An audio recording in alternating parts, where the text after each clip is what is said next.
Catwalk to KATEwalk. How the Duchess gets top designers to tweak her outfits just for her, helping her avoid being too risque. For duchesses with royal budgets at their disposal, the fashion world is your dressing-up box. So when the Duchess of Cambridge graced an awards ceremony earlier this month, she inevitably looked stunning in a flowing Jenny Packham gown.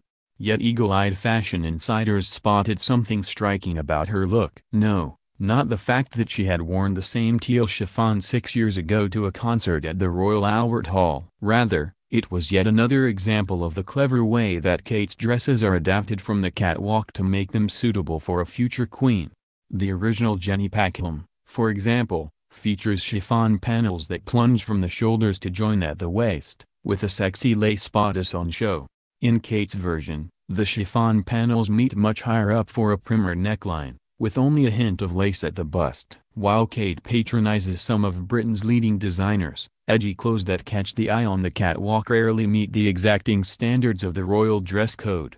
The British royal family is said to abide by a very specific style guide which rules out inappropriately short skirts, day dresses that are too long, anything too flashy or flamboyant, slits that gape if you bend or sit down, and fabrics that crease. Clothes also need to stand up to scrutiny from every angle, so they need to look appropriate from the back and sides, as well as the front. And adapting dresses is something the Duchess of Cambridge has done since soon after her marriage to Prince William in 2011. Since 2014, her personal assistant, stylist Natasha Archer has made the sartorial decisions about Kate's wardrobe. She has worked with the royal family for years, first as a personal assistant, before she became style advisor to Kate. She knows the rules and what is suitable better than anyone. She is the one who has to reconcile Kate's position as the wife of the second in line to the throne, with her status as a style icon. Perhaps because of Kate's position,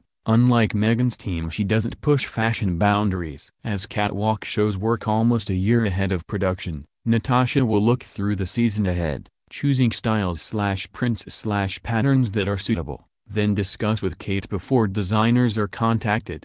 Small changes, such as sewing up a plunging neckline like the adjustment to Kate's Jenny Packham, are likely to be made by Natasha. More fundamental changes to a design happen at the design house that made the piece. It's a collaborative effort to ensure the design is preserved but royal modesty met, and will cost more than buying ready-to-wear off-the-peg outfits. Here, we investigate how the frocks have transformed from catwalk to Kate. How to avoid a sheer lip-up. On a tour of Southeast Asia, Kate chooses an oriental print dress in soft-tone colors for an engagement in Singapore. The floaty dress seems to be adapted from the Merrill dress from Erdem's Spring/Summer 2012 collection. Both have the same pattern, pleating and waist detail, but while the original dress is sleeveless and sheer, Kate's has a wider neckline, revealing her collarbones, and chiffon sleeves to give a softer look. Kate's white slip also changes the background color, making the print stronger and more vibrant. Her version is a winner. Bring back the belt, Kate. For the Queen's 90th birthday Commonwealth service in March 2016, Kate favors a £2,500 grey coat by Erdem, a bespoke version based on one from the London label's pre-fall 2015 collection. It has a tiny checked background with lace effect print overlay. Her design has removed much needed detailing and, although it's less fussy, Kate's stripped back design ends up looking like a rather boring overcoat. The grey, with charcoal overlay, just isn't exciting enough to carry such a basic design. Bring back the belt and the lapels for a stylish look. Bye sexy bodice. On a 7-day tour to India and Bhutan in April 2016, Kate looks stunning in Temperley London's Desdemona design for a lunch with the Indian Prime Minister.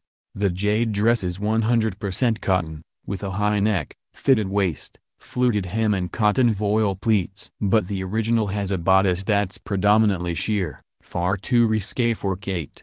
So a modesty panel has been added across the bust, and the underskirt lengthened so it's only sheer from the knee down. Minute dress? Not anymore. In September 2016, while on tour in Canada, Kate wears a bespoke Alexander McQueen design adapted from a dress from the Resort 2017 collection. The original version was a tiered mini dress with cropped bell sleeves, but Kate's version, which she wore for a visit to Vancouver with Prime Minister Justin Trudeau, Features a skirt lengthened by up to 10 in, so it stops just above the knee rather than mid-thigh.